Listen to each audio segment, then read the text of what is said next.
السلام علیکم دوستانو. د انګلستان په سلبالیزه کرکټ لیګ کې دواړه افغان لوبغاړي ښه وځلېدل. د انګلستان په کورني سلبالیزه کرکټ لیګ کې چې لسمه لوبه د محمد نبي اړوند لندن سپیریټ لوبډلې د راشد خان اړوند ټرینټ راکټس لوبډلې څخه په 7 منډو ماتې ومنله. ویډیو تر اخره را سره وګورئ. که په دې چینل کې نوی یاست، افغان خوشحال یوټیوب چینل هم در سره سبسکرایب کړئ. په سیالۍ کې د راشد خان لوبډلې په لومړي وار توپوهنې سره په 10 اورونو کې د 4 لوبغاړو په سوځېدو سره 122 منډې وکړې.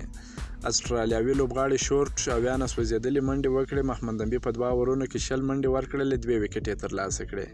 لندن سپیریټ لوبډلې په 10 اورونو کې د 8 لوبغاړو په سوځېدو سره 114 منډې وکړې. د 7 منډو په توپیر یې لوبه وبایلل.